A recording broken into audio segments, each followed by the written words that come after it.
और दूसरे आप thank you very much going to our house, our village, and all the villagers, you are welcome here. Thank you so much. This is actually a village development organization. आप क्या हैं? मैं इसमें general secretary हूँ. General Secretary of अच्छा. The basic concept is that you get a community to come together, and then the community puts forward its own needs, and on the basis of those needs, you then fund them. I think the most important part that they play is to identify the needs. They set the priorities, what they need. We don't sitting here tell them what should be provided to you. And the partnership is where the community provided buildings for the schools and HDF provided the material for the books and supplies in the teachers training program. This also, in terms of our services, creates what we call a community collateral, because when they see that this organization with its partners is doing a number of things for the community, that strengthens our collateral within the community. Now, it's not necessary that you can kickstart all economies necessarily from the top. Sometimes you have to kickstart a particular economy from below. He took a credit of 10,000 rupees. He bought 3 goats and he bred them. Now they have 6 babies. So he's thinking in another few months he will sell the original 3 goats out in the market. He thinks he may make another 2,000 rupees profit.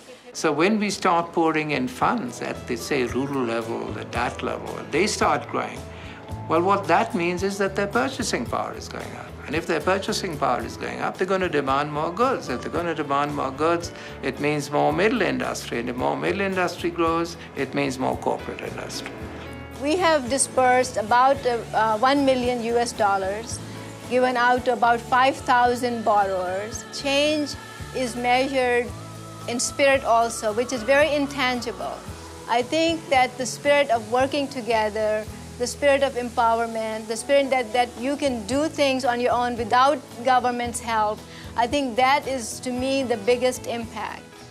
The essential element for sustainability is both material and social capital.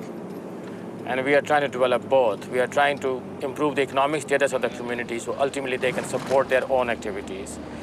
But we are at the same time also giving them the skills that they need to manage their affairs. And that's developing the social capital that will ultimately make the program sustainable in their areas.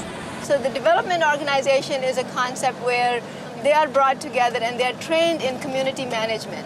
How to run a meeting, how to write the minutes, how to make decisions. They choose their own presidents and secretaries, and that's almost like a democratic process because every year they choose a different person. Because what we see is the concept of charity is that either you open a school, you open a health clinic or something, and then just provide services to people. But what happens is that it becomes a one-way street where there's a donor and there's a recipient. And there's really no active involvement of the community or the recipients.